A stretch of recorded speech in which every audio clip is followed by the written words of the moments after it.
memang sudah tidak ada, sudah nggak kan? Alhamdulillah, tapi jangan ya sekarang. Dia itu rupa-rupanya Allahu Akbar, patang ternyata. Sama-sama laki-laki, karena waktu melamar pakai cadar. Nah, ini kalau boleh. Ya, Maryam ibunya Isa pun pakai cadar, rajin sholat 2 waktu, mengandung pun dia sujud terus menyembah kepada Allah sampai lahir anaknya. Maryam itu terkenal wanita yang tidak melepaskan cadarnya, tidak melepaskan jilbabnya. Maryam, ibunya Nabi Isa. Bapaknya siapa? Nah, ini yang kafir marah. Lapor Habib Rizik. Bidannya siapa? Nggak tahu, dia lapor. Bidannya Ananias dan Safira. Datangnya Nabi Isa mempunyai 2 tugas. Tugas yang pertama menyampaikan supaya Israel hidup sesuai jalan tauhid, dan kedua ingin menyampaikan mim badismuhu Ahmad, akan datang seorang rasul yang bernama Ahmad, Nabi kita Muhammad sallallahu alaihi wasallam. Wa idzqala Isa bin Maryamah ya bani Israila ini rasulillahi ilaikum musaddiqan lima baina yadaya minat taurat basisram bi rasulil ya'ti min badismuhu Ahmad. Untuk datang Nabi kita Muhammad sallallahu alaihi wasallam. Isa berkata, wa ja'alani mubarakan aina ma kuntu ausani bi salati wa zakati madum tuhaya. Saya, kata Isa, adalah orang yang diberkati. Allah memerintahkanku mendirikan solat, menunaikan zakat, madum tuhaya, seumur hidupku. Orang kalau sudah solat dan membayar zakat, Kristen atau Islam? Kristen atau Islam? Buka saja nanti di surat Maryam ayat 30 sampai 31. Nabi Isa agamanya Islam. Lalu siapa yang ajar Bapak Ibu selama ini Isa di Kristen? Al-Quran sudah lama itu, Bu, bukan baru. Sudah lama Al-Quran menginformasikan siapa yang mengajarkan selama ini Isa di Kristen.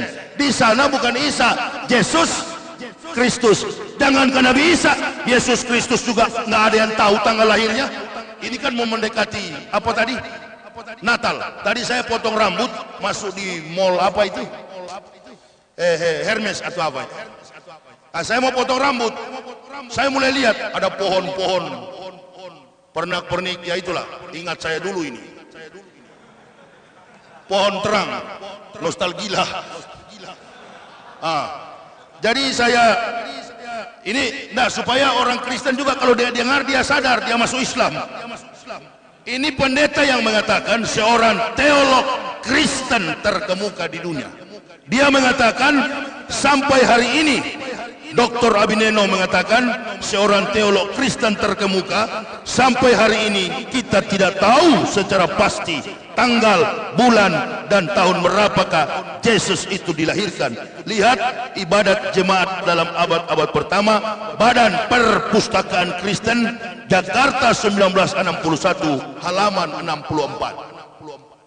Orang Kristen sendiri tidak tahu. Pendeta kaliber, semua pendeta di dunia, termasuk di Sumatera Utara ini, nggak tahu kapan, tanggal, bulan, dan tahun berapakah Yesus dilahirkan. Jangankan Isa, Nabi Isa dilahirkan 6 sebelum Masehi. 6 sebelum Masehi, bukan tanggal 25 Desember. Nabi Muhammad dilahirkan 20 April tahun 571. Rentang waktunya 576 tahun. Belum datang Nabi Muhammad SAW, Al-Quran sudah Allah turunkan melalui tutur kata Nabi Isa yang tercatat dalam Quran surah Maryam. Inilah sejarah yang membuktikan kebenaran. Setiap kebenaran pasti mengandung sejarah, dan sejarah akan melahirkan teori, teori akan melahirkan ilmu pengetahuan. Maka kita wajib untuk menjalankan Maulud Nabi, bukan bid'ah. Mengingat kembali sejarah tentang kelahiran akhlak mulia Nabi kita Muhammad sallallahu alaihi wasallam. Jadi bukan tanggal 25 Desember. Sampai hari ini semua pendeta mengaku tidak tahu tanggal, bulan, tahun berapa. Pukul sembarang saja 25 Desember.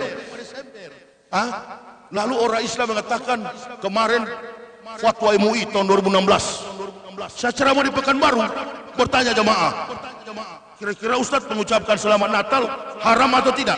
Enggak, saya bilang. Enggak. Tapi ini ada fatwa dari MUI. Waktu itu bos yang satu ini masih ketua MUI. Iya. Ini masih MUI. Beliau masih ketua. Wah, turunkan fatwa mengucapkan selamat Natal. Oh, masih ada digitalnya itu masih ada. Begitu mencalonkan Wapres 2018 di depan televisi, selamat hari Natal. Dulu. Tapi sekarang selamat. Nah ini modal apa ini? Modal keyakinan tanpa dasar sejarah. Apakah ibu bapak setuju? Haram? Saya tidak. Saya tidak mengatakan itu haram. Dari dulu saya tidak mengatakan haram. Memangnya mudah mengharam-haramkan orang Islam? Enggak mudah itu. Makanya saya paling jengkel sekali kalau ada dengar ustadz ceramah dikit-dikit membidah-bidahkan, mengkapir-kapirkan kepada sesama mos. Tinggalkan ustadz begitu, nggak usah pakai itu. Sudah tidak ada bahan materi yang mau diceramahi, hanya muslim yang dihajar, muslim yang dia tembak. Sekali-sekali lah kau bilang sama kafir di luar sana, lai, masuk neraka kau, berani nggak?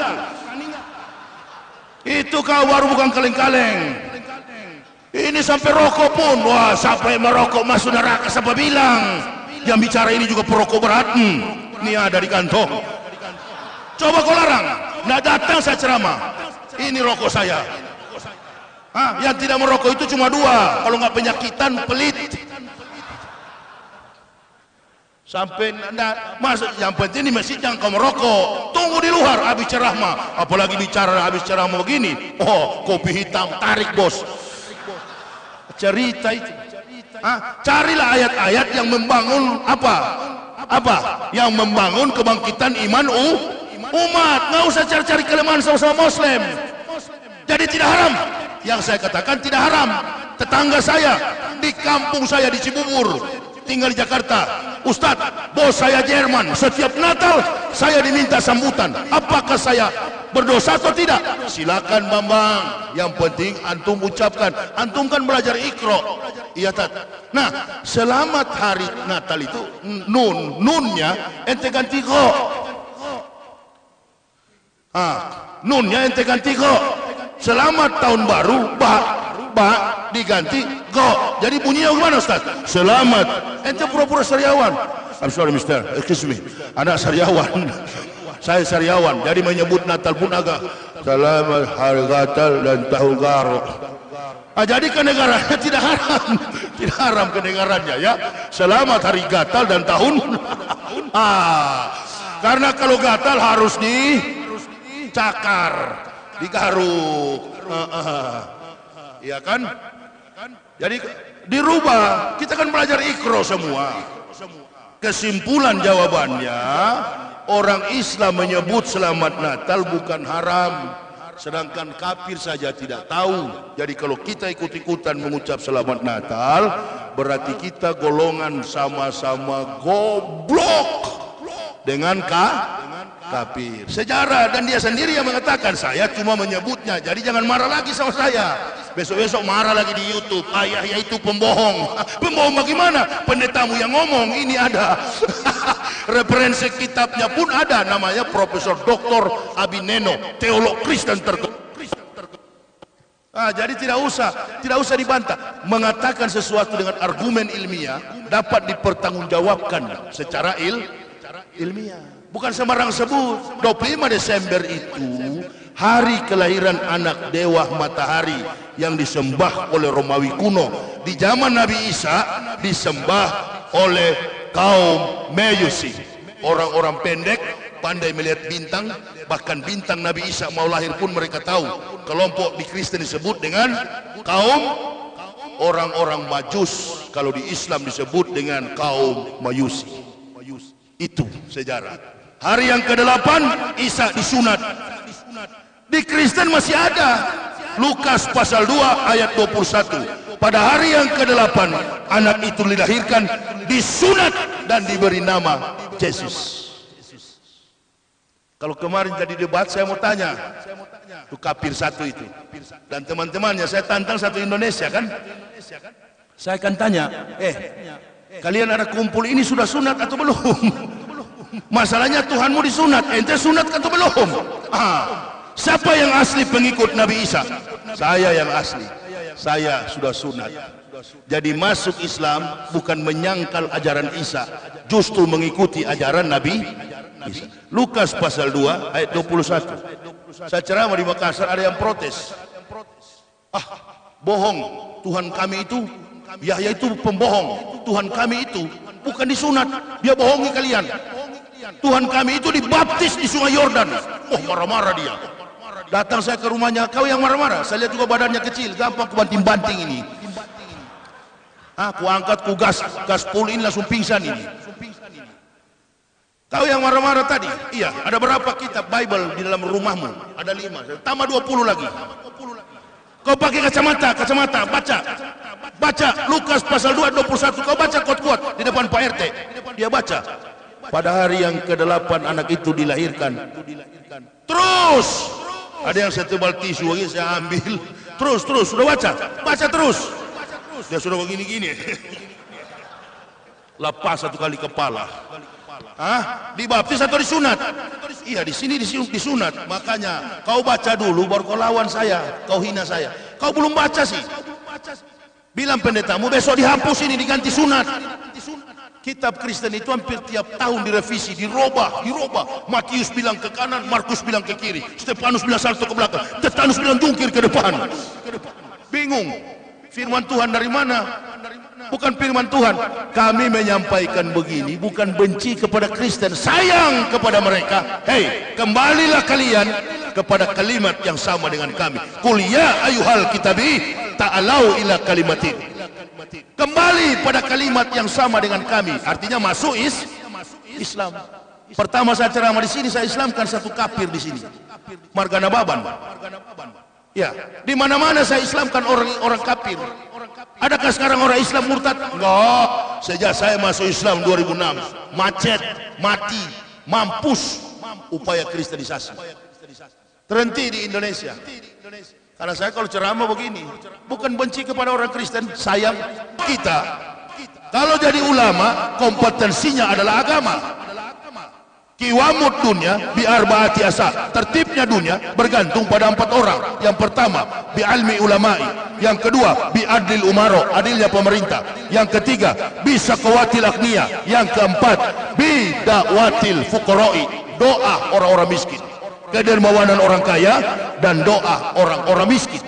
Ini kalau 4 ini bersinergi, insya Allah negara kita akan jadi negara yang baik. Prabowo ini adalah dermawan. Dia masuk ke dalam bukan berharap gaji dari pemerintah, bukan. Prabowo masuk ke dalam, ini analisa saya pribadi, analisa politik saya. Jangan ikut-ikutan, karena saya tak suka diikut-ikuti. Ya, saya nggak suka bikin-bikin kelompok itu, ikut-ikut itu nggak mau saya. Prabowo masuk ke dalam ini tidak ada maksud lain. Pemerintah yang jilid 2 ini ingin menunjukkan kepada dunia, hei dunia, lihatlah Indonesia baik-baik saja, marilah investor masuk menanamkan modalmu. Betul nggak kira-kira? Dia ditaruh di dalam supaya investor masuk, tapi di satu sisi ada yang berontak, ada yang ngambek, langsung cari Anies Baswedan, peluk-pelukan, cari Sohibul Iman. Ada 3 anak saya laki-laki di rumah, 1 sudah besar, yang sedang SD dan SMP. Kalau berkelahi, mereka berkelahi, fight. Ini 1 mau berteman dengan kakaknya, besok berteman dengan kakaknya, peluk-pelukan lagi. Ini politik anak kecil, kids political, politik anak-anak sampai berpelukan ditampilkan pada layar kaca. Ini contoh dari atas tidak bagus, dibawa ke masyarakat, membias. Tidak ada kedewasaan dalam pendidikan politik. Harus bisa jago membaca jejak politik di masyarakat. Baca itu sebagai jawaban bahwa negara ini ternyata persoalannya adalah haus dengan keadilan. Pancasila. Apa? Deddy Sitorus katakan di debat. Deddy Sitorus, Irma Caniago dengan siapa yang satu itu? Mereka di televisi membicarakan tentang Prabowo, baru terungkap. Dari dulu kan kita sudah bilang Pancasila sebagai alat politik. Baru malam itu Dedi Sitorus katakan dari anggota PDIP, Pancasila itu kan cuma tarian politik. Mulut mereka yang mengaku. Lihatlah kalau kekuasaan Allah. Makanya ibu bapak jamaah, kalau lihat politik saat ini, ibarat orang tua kita lagi rapat di kamar, nggak usah diganggu. Biarkan mereka rapat. Entah tahun depan ada adik lagi atau enggak, walau alam. Artinya, serahkanlah, biarkan negara ini diurus Jokowi. Berhenti lagi kita demo-demo di jalan. Biarkan. Negara ini mau bagus ke depan atau tidak, serahkan kepada mereka. Percayalah, kalau negara ini tujuannya akan melindungi segenap tumpah darah, melindungi rakyat Indonesia, mensejahterakan kesehatan umum, mentertibkan kehidupan bangsa, insya Allah Islamlah yang menjadi benteng kekuatan itu. Artinya, satu jalan keluarnya, Pak Jokowi harus lebih jujur kepada agama Islam. Rangkul umat Islam ini, karena ini umat yang betul-betul memberikan sumbangsi besar bagi kemajuan negara. Tapi kalau tiap saat di televisi dicubit cadar ukuran kaki celana, pemerintah tidak punya hak untuk mengurus keyakinan orang beragama dalam satu negara. Pemerintah hanya mengatur administrasi. Terkait dengan tindakan pidana, itu urusan polisi. Makanya kita masyarakat jamaah jangan mau diadu domba dengan polisi. Bagaimanapun mereka juga Muslim itu. Bawa bom di Polres, yang dilempar bom, yang mati Muslim. Sampai di sana bukan jihad, kurang ajar itu. Karena yang mati juga saudara Muslim. Hindarkan itu. Bukan begitu kalau berjuang Islam. Kalau berjuang berdakwah begini, katakan kepada kafir, kau masuk neraka, Muslim masuk surga. Itu laki-laki itu. Berhenti lagi menjustis sama-sama Muslim. Maulud Nabi itu bukan bid'ah. Maulud Nabi itu adalah esensial daripada kemurnian ketinggian iman Islam kita. Apa itu? Orang Islam yang hebat itu bukan jago pidato, bukan di dadanya bersarang 30 juz, bukan di kepalanya ada ribuan hadis.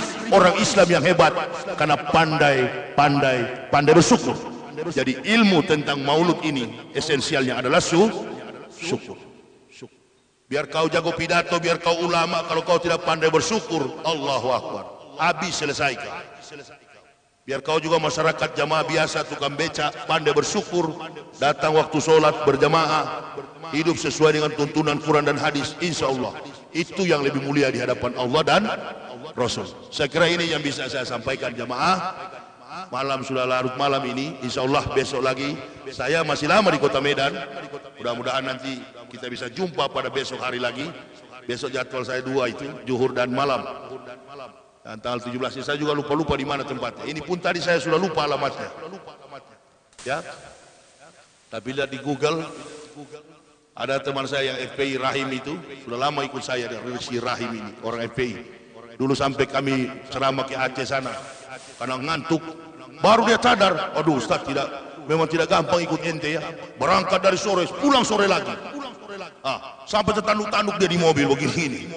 Ada juga kemarin saya ke Tapsel sana, Tapanuli Selatan, sini, Labuan Batu Selatan, dari Tebing Tinggi. Orang FPI juga, Amir Sitompul.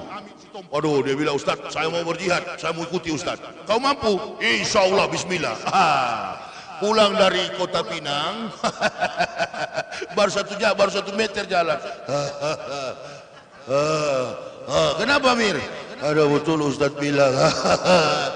Mir, sudah 3 sopir saya, 2 hepatitis B, 1 innalillahi, 1 mati. Begitu saya bangunkan kuliah subuh, sudah tidak ada nyawa. Sampai polisi panggil sama saya, Ustaz tidak niaya. Lihat aja kalau bekas ada niaya. Dia sopir saya, habis. Atau ada jemaah mau coba, marilah ikut. Tanya Rahim di luar sana, tanya. Sampai saya tidur kuliah sholat subuh di pangkalan susu. Tidur begini, bangun ke sini, penuh dengan tai kucing badan saya ini. Ternyata ada kucing beranak di situ. Di pangkalan susu sana, dan bawa kolong-kolong sawit. Begitu kalau ikut saya. Mau coba, mari. Pertama kalau ikut saya 1, mental harus berani. Apalagi kalau ke Kalimantan dan Sulawesi. Pulang dari ceramah begini, batu. Di mobil, itu saya udah kafir lagi itu mak biasa. Nah, tukang lempar batu sekarang sudah Muslim di Manado. Saya dulu Ustaz yang lempar, alhamdulillah. Batumu saya doakan, kau jadi Muslim sekarang. Bahkan teman-teman saya juga dari kampung, dia lempar, pulang ceramah bunyi mobil saya, puah, pecah kaca, ganti. Masuk di bengkel, ada saja pertolongan. Masya Allah, yang sudah Ustaz, taruh aja sini, tunggu di hotel. Di hotel nggak bisa bayar berapa ini, mahal ini kaca mobil. Begitu keluar, yang punya bengkel, udahlah Ustaz, yang penting sudah selfie, bawa aja gratis. Di mana-mana gratis. Datang ke Medan ini pun begitu. Setiap masuk rumah makan gratis terus. Saya Medan ini cuma satu. Di pertama tujuannya dakwah, yang kedua tujuan saya bakso amat. Kalau saya tidak di hotel, cari saja di situ, ada itu. Di bakso amat situ. Saya kalau makan bakso di situ ada lapis 3 di situ. 1 istri, 2 di sini, sudah siap standby. Supaya nggak minta-minta lagi. Berapa Pak? Baksonya 3. Loh, Bapak berdua? Iya, tambah 2 di samping, jadi 4, totalnya 4. Taruh sini. Hantam bakso di situ. Sudah lapis memang saya di situ. Begitu mau bayar, sudah dibayar Ustaz. Siapa yang bayar? Sudah pergi. Malaikat yang bayar. Di mana-mana enak jadi Ustaz ini. Gratis terus. Coba yang datang kalau Mokhtar Ngabalin, ban Vespa putih di kepala, sudah kena bangku itu. Abu Jongos, ya. Abu Jahal, nah itu. Nah, inilah, saya kira inilah syukur kita kepada Allah bahwa segala sesuatu dimudahkan dalam perjalanan hidup ini. Saya kira ini yang bisa saya sampaikan untuk melihat perjuangan dan pengalaman kami berdakwah, Ibu Bapak, proses kami memeluk Islam. Insya Allah ini ada buku kami, biodata kami, kebenaran Islam menurut mantan pendeta. Ini sempat saya tidak bawa kemarin karena memang sudah kehabisan. Sekarang saya bawa, bagi yang berminat silakan aja ambil di mobil saya, silakan, tapi bayar. Jangan ente pikir gratis. Ada di mobil saya, insya Allah nanti besok-besok kita jumpa lagi. Spanduk saya sudah penuh di jalan-jalan ini. Ternyata di Medan ini semua ustadz-ustadz yang lurus semua datang di Medan. Semua kami yang radikal ini datang di Medan. Nah, inilah ceramah orang ustadz radikal, ya. Radikal tapi tujuannya akhirat. Yang tidak boleh adalah teroris. Radikal bertani, radikal berkebun, radikal jadi pegawai, radikal jadi militer, radikal jadi polisi. Untuk apa? Tujuan dalam kinerja etos kerja di masa yang akan datang. Saya kira ini yang bisa saya sampaikan. Terima kasih atas perhatiannya. Mohon maaf atas segala kekurangan kami. Usikum wa nafsi bitaqwallah. La ilaha illa huwa 'alallahi falyatawakkalul mu'minun. Wassalamualaikum warahmatullahi wabarakatuh.